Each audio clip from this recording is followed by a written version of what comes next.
MLA గారు రఘురామకృష్ణరాజు గారు ఈవేళ రాష్ట్రంలో పేదల పక్షాన్ని నిలబడుతున్నటువంటి సిపిఎం రాష్ట్ర కార్యదర్శి శ్రీనివాస్ గారి పైన చేసినటువంటి వ్యాఖ్యల్ని సిపిఐ పార్టీగా తీవ్రంగా ఖండిస్తా ఉన్నాం. భారత కమ్యూనిస్ట్ పార్టీలు సిపిఐ సిపిఎం భారతదేశంలో భూమి లేనటువంటి ప్రతి ఒక్కరికి భూమి కల్పించేటువంటి పోరాటాలు చేసి ప్రభుత్వ భూములు పంచాం. అదేవిధంగా భూ కబ్జాదారులు ప్రభుత్వ భూములన్నీ కూడా ఆక్రమించుకుంటే భూములు పంచినటువంటి చరిత్ర కమ్యూనిస్టులకు ఉంది. ఈరోజు నువ్వు రాజుగా ఉండొచ్చు, ఈరోజు డిప్యూటీ స్పీకర్గా ఒక బాధ్యతారహితమైనటువంటి బాధ్యతల్లో ఉండి మాట్లాడాల్సినటువంటి పదాలు, ఆయన మాట్లాడినటువంటి రాష్ట్ర కార్యదర్శి పైన ఆ పదాలని తీవ్రంగా ఖండిస్తూ ఉన్నాం. గతంలో నీవు మొట్టమొదటగా గత ఎంపీగా ఉండేటప్పుడు నీకు first degree, second degree, third degree అని చెప్పేసి పోలీసులు అరెస్ట్ చేసి నీ పైన దాడి చేసినప్పుడు వామపక్ష పార్టీలుగా కమ్యూనిస్టులు మొట్టమొదటిగా దాన్ని ఖండించడం జరిగింది. మరి ఆ రోజు ఎందుకు మాట్లాడలేదు శ్రీనివాసరావు గారిని? ఈరోజు నీ గురించి నీ నియోజకవర్గంలో నీకు ఓట్లేసి గెలిపించినటువంటి ఎమ్మెల్యేగా ఉన్నటువంటి నియోజకవర్గంలో పేదలకు ఇంటి స్థలాలు వేసుకుని గుడిసెల్ని తొలగించిన దానికి కమ్యూనిస్ట్ పార్టీలు బాధ్యతగా శ్రీనివాసరావు గారు వెళ్ళి అక్కడికి వెళ్ళి పరిశీలించి పేదలకు అండగా నిలబడడం జరిగింది. పేదలకు అండగా నిలబడమే కాకుండా అక్కడ స్థానికంగా ఉన్నటువంటి ఎమ్మెల్యే బాధ్యత కాదా? స్థానికంగా ప్రజాప్రతినిధిగా నీకు ఓట్లేసి గెలిపించలేదా? నీవు రావాల మాకంటే ముందు అక్కడికి వచ్చిన తర్వాత నీవు రాకుండా పోతే నీ అండదండలతో గుర్తులు తొలగించినామని చెప్పేసి మాకున్నటువంటి సిపిఎం రాష్ట్ర కార్యదర్శి శ్రీనివాసరావు గారికి ఉన్న సమాచారం మేరకు ఇది 30 రోజులు టైం ఇస్తాం. ఈ 30 రోజుల లోపల గాన మీరు యథాప్రకారంగా గుర్తులు గాన యథాప్రకారంగా గుర్తులుగా నిలబెట్టకపోతే మేము నీ యొక్క ఉన్నటువంటి అభిప్రాయాలన్నీ బయట పెడతామని చెప్పారు. వాస్తవంగా చెప్పాల్సింది ఈ రాష్ట్రంలో వామపక్ష పార్టీలు, తెలుగుదేశం కావచ్చు లేదా వైసీపీ కావచ్చు, అనేకమైనటువంటి పార్టీల పైన ఉన్నది వాస్తవాలు మాట్లాడే కమ్యూనిస్టులు తప్ప వేరే వాళ్ళు మాట్లాడరు. మరి అలాంటి కమ్యూనిస్టుల పైన బురద జల్లి ఒరే బొచ్చు అని చెప్పి మాట్లాడేటువంటి తీరుని సిపిఐగా తీవ్రంగా ఖండిస్తూ ఉన్నాం. ఇప్పుడున్నటువంటి ముఖ్యమంత్రి చంద్రబాబు నాయుడు గారు, అదేవిధంగా డిప్యూటీ సీఎం పవన్ కళ్యాణ్ గారు, నారా లోకేష్ గారు కూడా తక్షణమే దీన్ని ఖండించాలి. గతంలో కూడా ఇలాంటి వ్యాఖ్యలు చేసినటువంటి రాజకీయ పార్టీలన్నీ ఎట్టయినా మనం చూసాం. ఇప్పుడు ఈయన అనేకమైనటువంటి యూట్యూబ్ ఛానల్లో, టీవీ ఛానల్లో నీతులు చెప్పుకుంటూ లోపల ఈ విధమైనటువంటి పద్ధతిలో మాట్లాడడం సరైంది కాదు. రఘురామకృష్ణ గారికి చెప్తా ఉన్నాం, మీరు గాన దీన్ని బహిరంగంగా క్షమాపణ చెప్పకపోతే ఖచ్చితంగా సిపిఐ సిపిఎం అన్ని రాజకీయ పార్టీలు కలుసుకొని ఈ ఒక ఉద్యమాన్ని చేపడతామని చెప్పేసి కూడా ఈ సందర్భంగా ప్రజలకు తెలియజేస్తా ఉన్నాం. అదేవిధంగా రఘురామకృష్ణ గారు కూడా తెలియజేస్తా ఉన్నాం.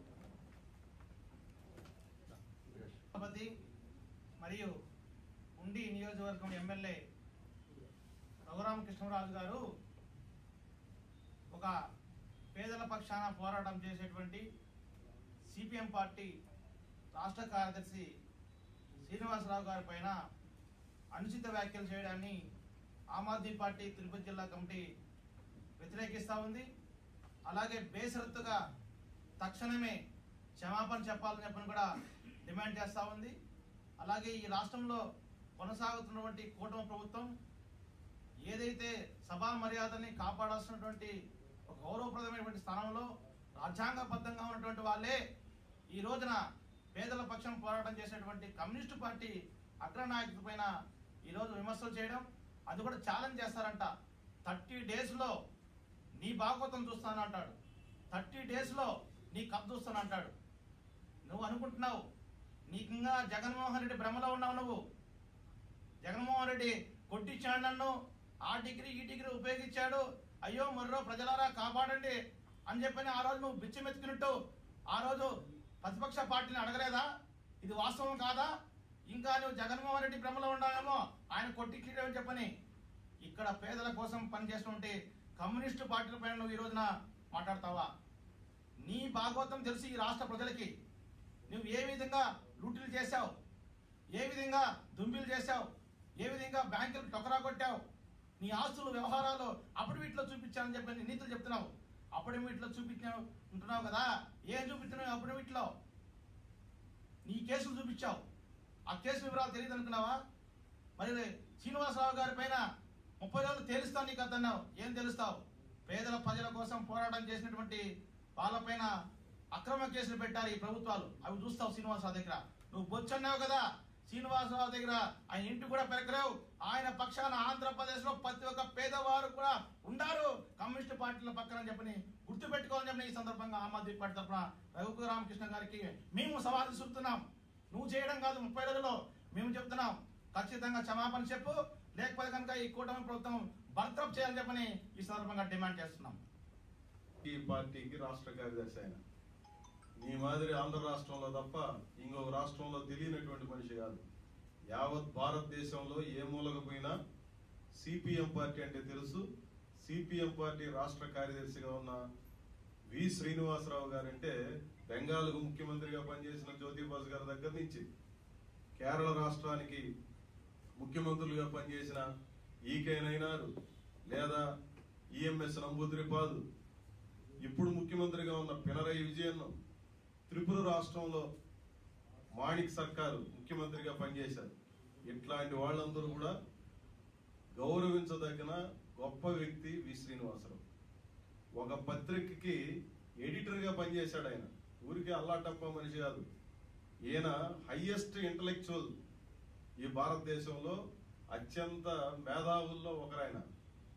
ఒక జాతీయ రాజకీయ పార్టీకి రాష్ట్ర కార్యదర్శిని పట్టుకొని నువ్వు ఒక గొల్టీవి, నీకు ఓ అంటే నారాదు, బూతులు తప్ప ఏమీ రాని ఒక పనికి మాలిన చెత్త క్యాండిడేట్ నువ్వు. ఏ రోజు నేను టీవీ ఛానల్స్ చాలా సార్లు ఆయనతో పాటు కలిసి డిస్కషన్ లో పాల్గొన్నా. నోరు తెరిస్తే బూతులు తప్ప ఇంకోటి రానటువంటి దౌర్భాగ్యపు మనిషి నువ్వు. ఉండి ప్రజల దౌర్భాగ్యం అక్కడ నువ్వు ఎమ్మెల్యేగా ఉండడం అనేది.